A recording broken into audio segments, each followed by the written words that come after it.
Are you looking for a budget-friendly robot pool cleaner for your pool? This Wybot A1 cordless robot pool cleaner might be for you. What's up, YouTube? Welcome back to DIY Reed. My name is Reed, and if you're new to my channel, please consider subscribing. In this video, we're going to be taking a look at the Wybot A1 cordless robot pool cleaner. Now, last summer, I reviewed a robot pool cleaner that cleaned the floors, the walls, and the water line. However, that pool cleaner was like $800. I think almost $1,000. Here we have the Wybot A1 pool cleaner that retails for $250. However, I normally see it for $180. It's usually, I would say, 180-ish most of the time. The Wybot A1 has some limitations. I don't mean to downplay this pool cleaner at all. What I mean by that is you got to understand what it can do and what it can't do. First, it does clean the floor of your pool.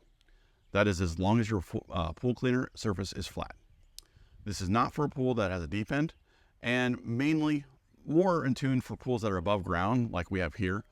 It will clean in-ground pools. Just make sure it's only one depth. This pool cleaner only cleans the floor. It does not climb the walls or clean the water line.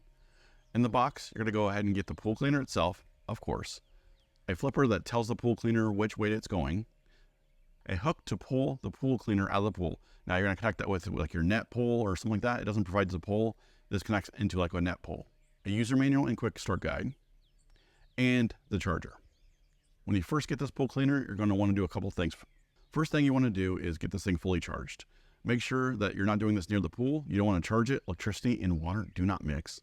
I highly do not recommend that. When it's plugged in and charging, there are 4 indicator lights at the top that show you what the current charge is. It takes about 2.5 hours to fully charge from the dead battery. The battery lasts up to about 2 hours. While it's charging, you can install the flipper fan using the screw. Now, what I realized when I said that, there is no screw to install the flipper pan. The flipper pan just connects in and has a little, one of those little plastic clips on it, so it just slides on. When you're done with all of that, you'll want to be sure to remove the silicone packs from the filter tray. To access the filter tray, you're going to want to pull down on each side or each handle on each side, and that'll allow you to remove the top and access to the filters and the filter tray. Once you get to there, then you can remove the silicone, the little packets, and then put it back together. Now that the robot is charged, has the flipper fin installed, and is ready to go, what now? So there are going to be a few things that I want to talk about before we actually get going with this. There are 4 indicator lights at the very top, and they're different colors, and they mean different things. The green means the charge, how much charge is left in it. So you got 4 dots there, right? So they're in 25% quadrants. Then they have different colors. You got blue, purple, yellow, green, and red. Blue solid means the power is on. Flashing means it's under working. Solid purple means it's cleaning mode selection. We'll talk about that in a little bit. Yellow flashing means the low battery or it's under self-parking mode, ready to go. Green solid means, well, battery level we talked about. And red solid or flashing means there's some fault going on. Now, as far as the power modes or the cleaning modes, you have 4 different cleaning modes. You have one that will just clean for 2 hours, one day. The second mode will clean for 60 minutes each day for 2 days, 24 hours apart. Third mode, it'll clean for 40 minutes each day, 24 hours apart, so it'll do it for 3 days. And then the fourth mode will do it every other day for 30 minutes. So you basically get 7 days of cleaning mode, and it'll clean every other day for 30 minutes. So more on this pool vacuum cleaner. So this one doesn't have brushes on it. So you got to understand on the bottom, you got the rubber wheels that kind of help drive this thing on the left and right side. And then you have front little wheels that are plastic that kind of steer the device. On the front and back, it has different little jets that allow it to propel itself front, forward, or backwards. And then that little fin on the top will tell, well, when it moves, it'll tell the machine which way it's going by which way the water's pulling it. So at the very bottom, there is an orifice that allows it to suck in all the debris and all that. It's got a little rubber flap at the bottom inside that orifice, and it'll suck anything in. It doesn't have brushes to pull it in, and it doesn't have like a guide to pull it in. It just kind of has to run over that stuff, or at least have enough suction power to pull in stuff. It will go up to the wall, and then it'll pause at the wall, so that way it can make sure it sucks in enough all that debris on the wall. And that way it does a little bit better job than just having a brush there. I guess I wouldn't say a better job, it makes up for not having that brush there when it goes to the walls. So when you go to put it in the pool, you want to make sure that everything is connected right. You got the rubber grommet on the top for the charger all the way in. And then when you're ready to put it in the pool, you just kind of lightly let it go in the water, and it's going to go sink down to the ground. And mine just went ahead and found the wall. First of all, it went towards something that stopped it from moving, and it sat there, and then all of a sudden it started moving again. And then it went ahead and started cleaning the pool. Now it goes in different directions, hits a wall, then moves, turns around, goes to a different direction, and it just does that for the amount of time it has.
All right, so we're gonna go ahead and unclip these. Now we're able to pull this out.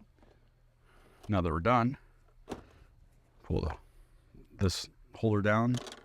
Here's the filter. And then you can see what it all grabbed from the bottom of that pool. So we clean this out with a hose and then get it ready. We even got this. Then we can get it ready for the next time. So reinstall, put that back in, and this thing goes back in.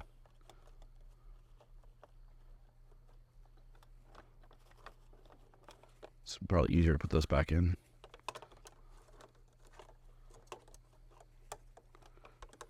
There we go.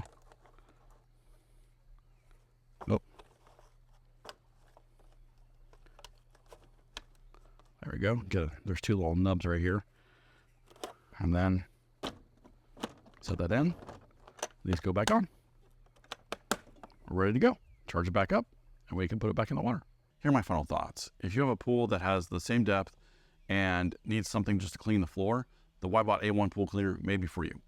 With this price tag of $180, it can help keep your pool clean while you're sleeping, working, or even playing. I don't recommend being in the pool when it's cleaning. You probably shouldn't do that. But while you're playing outside, cooking dinner, eating, whatever, you don't have to be out there cleaning it by hand. This isn't a super fancy one at all, mainly because there's no brushes, but at the end of the day, it will suck up the debris that's on the floor. Now, one thing to understand, it doesn't have a path it always goes on.